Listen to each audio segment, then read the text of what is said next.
8장 14절 15절 말씀입니다. 신약성경 250페이지에 있습니다. 로마서 8장 14절 15절 말씀 제가 봉독해 드립니다. 무릇 하나님의 영으로 인도함을 받은 사람은 곧 하나님의 아들이라.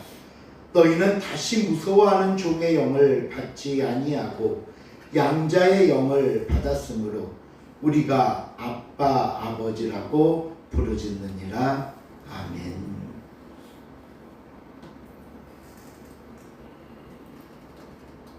로마서 8장을 시작하면서 이 8장 안에는 로마서의 가장 중요한 부분들이 담겨 있다고 말씀드렸습니다. 로마서 전체의 주제가 담겨 있고요. 바울 신학의 압축판이라고도 말할 수 있기 때문입니다. 이런 가운데 우리가 지난 시간 함께 나눴던 8장 1절에서 11절까지 말씀은 왜 예수 그리스도께서 우리의 죄 문제를 해결해 주실 수 있는지에 대한 설명이 있었습니다. 그 이유는 먼저 1절에 선포되었던 이제 그리스도 예수 안에 있는 자에게는 결코 정죄함이 없다라는 말씀 안에 있었고요. 이 선포를 뒷받침하기 위한 설명으로 이어지는 2절에서 이는 그리스도 예수 안에 있는 생명의 성령의 법이 죄와 사망의 법에서 너를 해방하였음이라 말씀했기 때문입니다.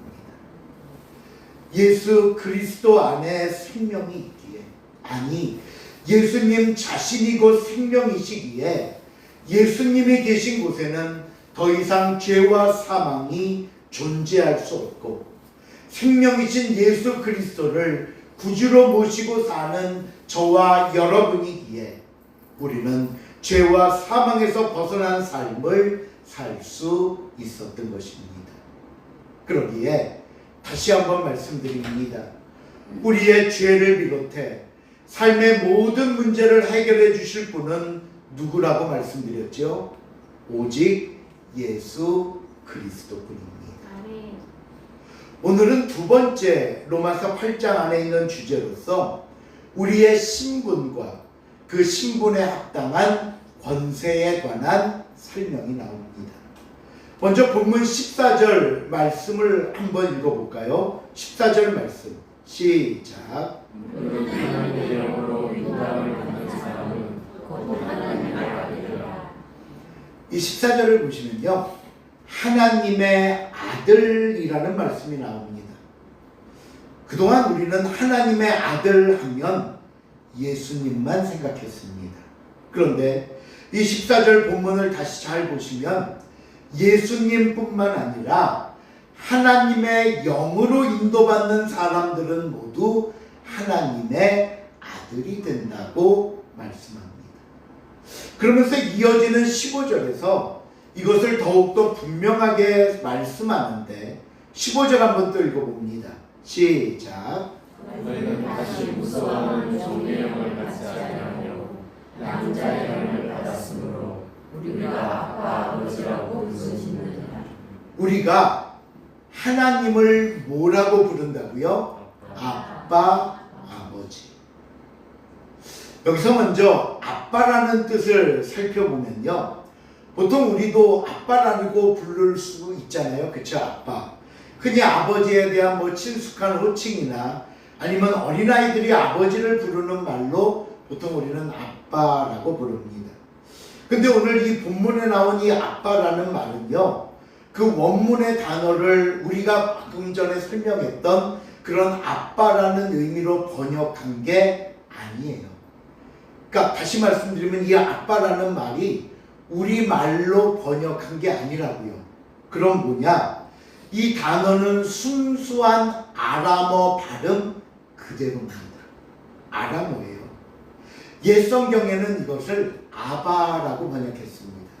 그래서 아바, 아버지 했다가 조금 더 일반적인 원 발음에 가깝게 하자 해서 아빠라고 했는데 보다 더 정확한 발음은요, 아의 비읍 받침 들어가고 바예요. 그러니까 바. 근데 이제 빨리 하다 보니까 그냥 아빠가 된 거죠. 아람어에서 이 아빠라는 단어의 의미는 우리가 보통 아빠라고 부르는 말과 의미와 발음이 똑같습니다. 그래서 예전에는 우리가 이제 아버지와 할 때 이 아바라는 뜻을 어떻게 보통 목사님들이 설교하면서 설명했냐 하면 아버지를 친숙하게 부르는 말, 어린아이가 아빠 하듯이 아빠에 대한 친숙함과 애정과 사랑과 신뢰를 가지고 부르는 말이다 라고 설명했습니다. 하지만 현대신학에 와서는요, 이 의미가 조금 달라지면서 꼭 어린아이만 그렇게 부르는 것이 아니라 일반적으로 자녀가 아버지를 부르는 말이다 라고 설명하면서, 그러기에 이 단어, 이 아빠라는 단어가 가진 가장 중요한 의미는 뭐냐 하면 가족관계를 나타내는 것이다. 다시 말하면 자녀가 아버지께 부를 수 있는 말, 꼭 자녀만이 아버지께 부르는 것이다 라는 뜻입니다. 성경에 보면 이 아빠라는 말이 모두 3번 나왔어요. 가장 먼저 예수님께서 겟세마네 동산에서 마지막 하나님 앞에 기도할 때 이렇게 기도했습니다.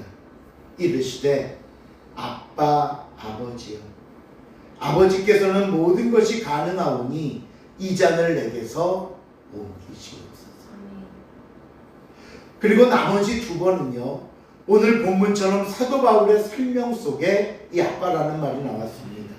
하나는 바로 오늘 본문 로마서 8장 15절에 쓰였던 양자의 영을 받았으므로 우리가 아빠 아버지라 부르짖느니라 라고 했고요. 마지막 3번째는 어디서 쓰였냐 하면 갈라디아서 4장 6절에서 쓰였습니다. 한번 읽어볼까요? 4장 6절 시작. 너희가 이름으로 하나님의 그 아들의 영을 우리 가운데 보내서 아빠 아버지라고 부르셨느니라. 자, 잘 보세요. 이렇게 모두 3번이 성경에 쓰였다고 나왔는데 이 3번 중에 본인이 직접 하나님을 향해 아빠 아버지라고 부른 것은 단 한 곳뿐이었어요. 누가 하나님께 아빠라고 했다는 거죠? 예수님께서 겟세마네 동산에서 아빠 아버지여, 아버지는 모든 것이 가능하오니 이 잔을 내게서 피하게 하여 주시옵소서. 하나님의 아들이신 예수님께서 하늘에 계신 하나님을 향해 아빠라고 불렀습니다. 하나님을 향해. 이것은 성부 하나님과 성자 예수님의 관계에서 당연한 호칭이었지요. 그런데 중요한 것은 이렇게 예수님만 하나님을 향해 부를 수 있었던 이 아빠 아버지라는 호칭을 오늘 저와 여러분에게도 부르라고 하셨다는 거예요. 우리에게도. 결국 이 말씀을 바꾸어 말하면 저와 여러분을 예수님처럼 하나님의 아들, 하나님의 자녀로 인정하셨다는 말씀이 되는 겁니다. 우리를 자녀 삼으셨다. 그렇다면 저와 여러분은 어떻게 하나님의 자녀가 됐다는 겁니까? 그 설명이 우리 15절에 다시 한번 나옵니다. 15절 다시 한번 읽어볼까요? 너희는 시작. 너희는 다시 무서워하는 종의 영을 받지 아니하고 양자의 영을 받았으므로 우리가 아빠 아버지라고 부르시느니라. 이번엔 우리가 15절에서 관심을 갖고 봐야 할 건 양자라는 단어입니다. 양자의 영을 주셨다. 여러분, 양자가 뭔지 아세요? 보통 양자 드린다, 양아들, 양딸 이렇게 내가 직접 낳은 자녀가 아니라 입양해서 키운 자녀를 양자라고 말합니다. 사실 우리 정서에서는요, 양자, 입양 그러면 그 말이 그렇게 썩 달갑게만은 들리지 않는 게 사실입니다. 그런데 당시 로마 사회에서는요, 이 양자의 의미는 전혀 다른 것이었습니다. 즉 오늘 우리의 정서와는 달랐다는 얘기예요. 우선 친아들과 양자, 로마 사회에선 친아들과 양자는 아무 차이가 없었습니다. 어떤 경우에는요, 양자를 더욱 귀하게 여기고 대접하기도 했습니다. 제가 이렇게 말씀드리면 아이 목사님 아무렴 그래도 내 자식이 더 귀하지 양자를 더 귀하게 여긴다는 게 무슨 말입니까? 할 수 있는데 당시 로마 시대 상황을 조금 더 말씀드리면 이렇습니다. 당시 사회의 생각은 뭐였냐면요. 우리가 자녀를 낳을 때 우리 어머니나 아버지들 우리가 낳을 때 우리 자녀의 외모 선택 못하잖아요. 누굴 닮게 해달라는 등 키는 얼마가 됐으면 좋겠다는 등 또 그가 어떤 재능을 갖고 태어난다는 등 어떤 지능은 IQ는 어느 정도 돼야 되고 그런 것들을 우리는 결정할 수 없지만 자녀를 낳을 때는 양자를 맞이할 때는 이 모든 걸 고려해서 모든 조건에 내 마음에 쏙 드는 아이를 양자 삼습니다. 그러니 어떤 경우에는 양자가 자녀보다 훨씬 뛰어날 수 있는 게 당시 사회의 모습이었어요. 그러니 어떤 특정한 부분에서나 상황에 있어서는 정말 친자보다 양자를 더 우대하고 귀하게 대접했던 겁니다. 또 그들 사회에서는요. 일반적으로 이제 양자를 드리면 그에게 가정교사를 붙여줍니다. 그러면 가정교사는 그 양자에게 무엇을 가르치냐 하면 이제 앞으로 네가 이 가족들과 함께 생활해야 될 텐데 이 가족들은 어떤 가족들, 어떤 가족들에 대한 소개, 또 네가 앞으로 이 가족의 일원으로 특별히 자녀로서 어떤 일들을 해야 할 것인가에 대한 것들을 가르치게 됩니다. 예를 들면 이런 거예요. 나를 입양한 부모가 어떤 사람인지, 어떤 지위에 있는지, 어떤 역할들을 하는지, 그리고 그 부모가 좋아하는 것은 뭐고 싫어하는 것은 뭔지, 또 내가 이 자녀로 살기 위해서 이 가족의 일원이 되기 위해선 무엇을 꼭 알아야 되고 어떤 걸 꼭 지켜야 하는지 이런 가족과 자녀로서의 일반적인 모든 것들을 가정교사가 양자를 앉혀놓고 가르치기 시작을 합니다. 오늘 저와 여러분도 마찬가지랍니다. 하나님께서 우리를 자녀 삼으셨습니다. 그리고는 가정교사격인 성령을 주셔서 성령의 가르침과 인도하심을 따라 우리가 배우며 살게 하신 것입니다. 우리는 하나님이 어떤 분인지 배워야 합니다. 나를 자녀 삼으신 내 아버지 하나님이 어떤 분이신지, 하나님께서, 하나님 아버지께서 저와 여러분에게 기뻐하는 일이 무엇인지 배워야 합니다.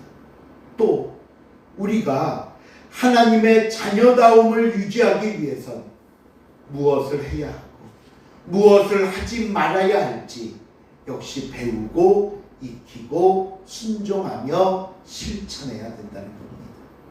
그러게 16절 한번 보세요. 16절 보시면 이렇게 말합니다. 성령이 친히 우리의 영과 더불어 우리가 하나님의 자녀인 것을 증언하시나니. 누가 증언한다고요? 성령께서. 저와 여러분이 하나님의 자녀라는 사실을 성령께서 가르치시고 깨닫게 하시면서 또 친히 증언하시기에 그 누구도 내가 하나님의 자녀됨에 대해서 부인할 수 없음을 성경은 말씀하는 겁니다. 그러므로 이 시간 사랑하는 성도 여러분, 저와 여러분은 하나님의 자녀입니다. 여러분 이 사실을 믿으십니까? 예. 우리가 하나님의 자녀라는 사실이 얼마나 크고 복된 사실인가를 여러분 잊지 마시길 바랍니다. 또한 의심하지 마시기를 바랍니다. 성령께서 친히 증언하시는 겁니다. 자, 그렇다면 이제 우리가 하나님을 아빠 아버지라 부르며 자녀가 되었는데 하나님의 자녀로서 두 가지를 알아야 한답니다. 배워야 한답니다. 가장 먼저 하나님의 자녀로 그럼 우리는 어떤 삶을 살아야 합니까? 라는 것과 두 번째는 그럼 하나님의 자녀가 되어서 받는 특권, 권세는 무엇입니까? 하는 거예요. 그 두 가지를 바울이 이어서 설명하는데, 먼저 자녀의 삶입니다. 우리가 자녀가 됐다면 자녀다운 삶을 살아야 될 거 아니에요. 그렇죠? 그 자녀의 삶이 12절에 나옵니다. 12절 말씀 시작. 그러므로 형제들아 우리가 빚진 자들을 육신에 쫓아서 육신에서 받지 아니하며. 하나님의 자녀는요, 육신에게 져서 육신대로 살면 안 된대요. 안 된대요.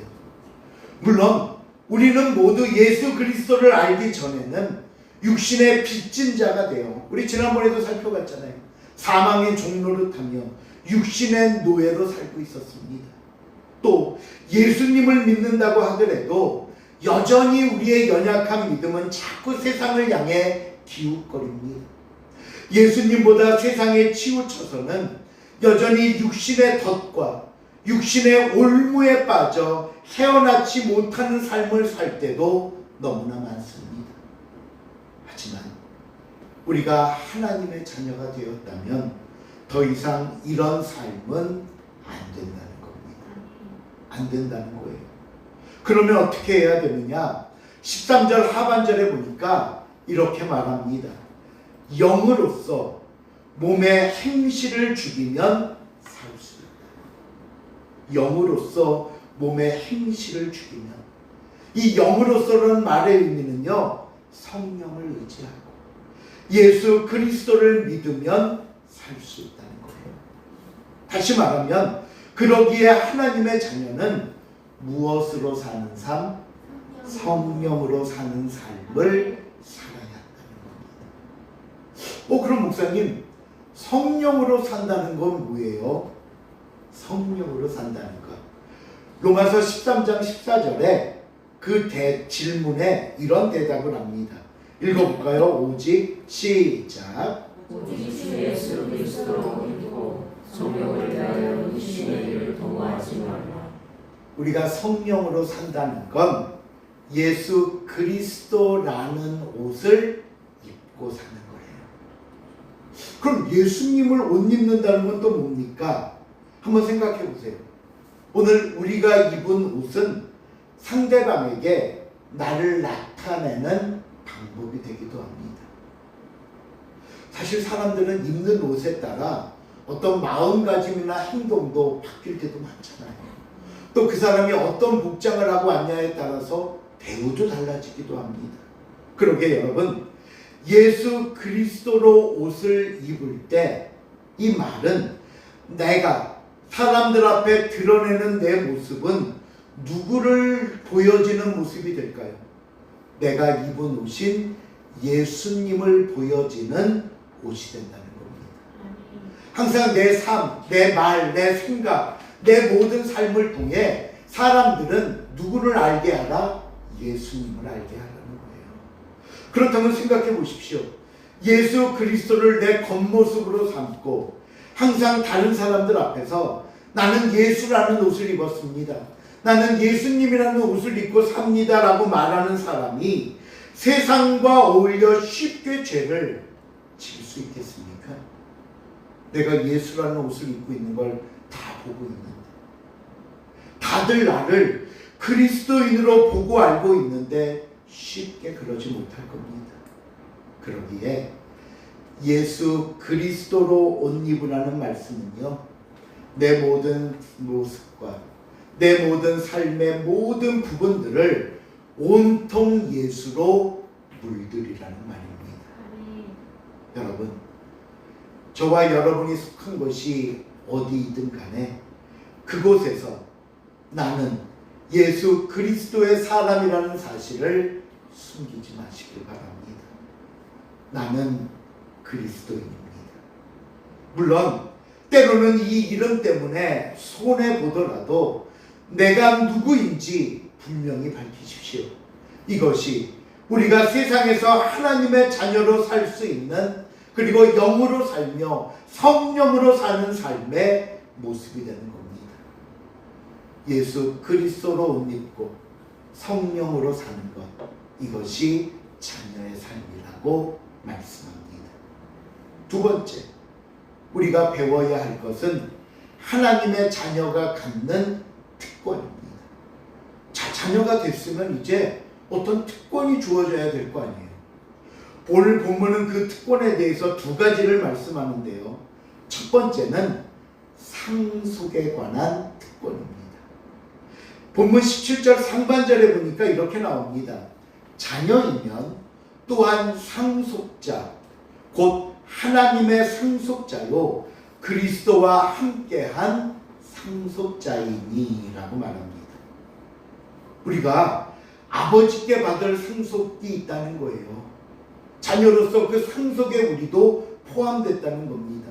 그러면 우리가 받을 상속 가운데 가장 큰 게 뭐냐 하면 하늘나라입니다. 하늘나라.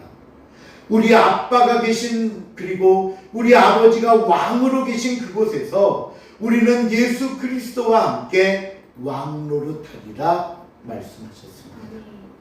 그러게 여러분, 왕의 자녀답게 사십시오. 왕의 자녀로서 체면과 품위를 지키십시오. 세상 것에 휘둘려 살지 말고 오직 하나님의 나라를 바라보며 내가 그곳에 들어갈 준비를 하십시오.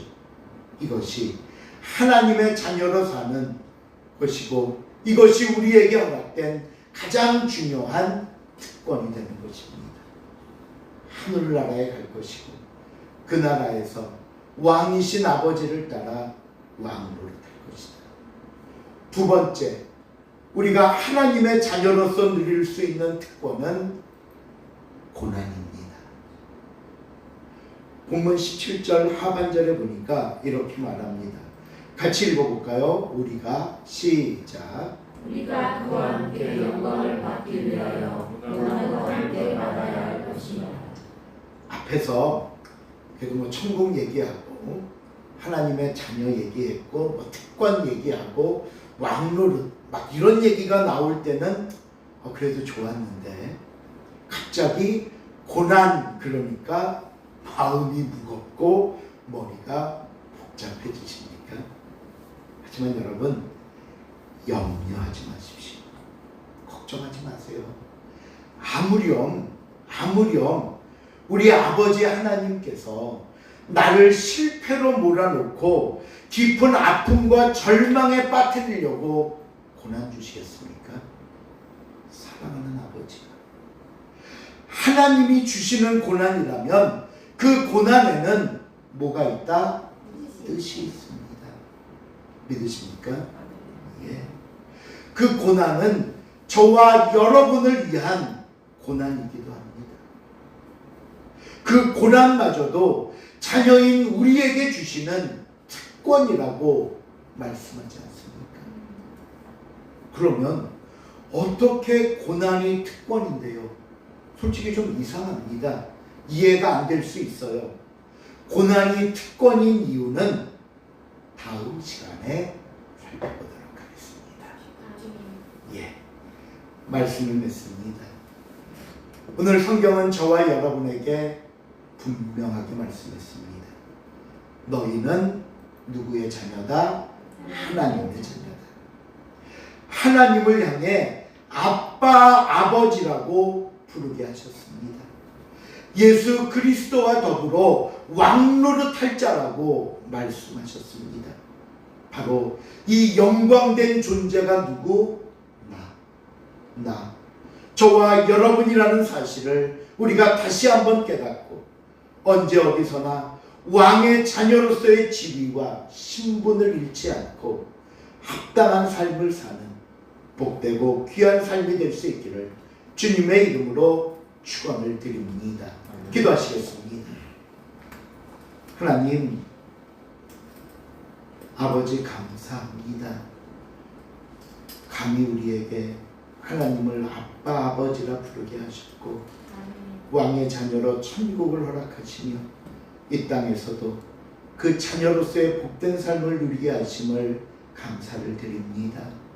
그렇게 하나님의 자녀된 우리임에도 여전히 죄악 가운데 머물고 여전히 그 자녀됨의 영광과 특권을 잊어버린 채 때로는 잃어버린 채 세상 속에 휩쓸려 살았던 삶임을 주님 앞에 고백합니다. 주여 긍휼히 여기시고 용서하여 주사 다시 한번 내가 자녀됨의 복이 무엇인지, 자녀됨으로 아버지 앞에 살아야 할 삶이 무엇인지 깨닫게 하시고 순종케 하는 복된 모습 되게 하여 주시옵소서. 감사드리오며 예수님의 이름으로 기도하옵나이다. 아멘.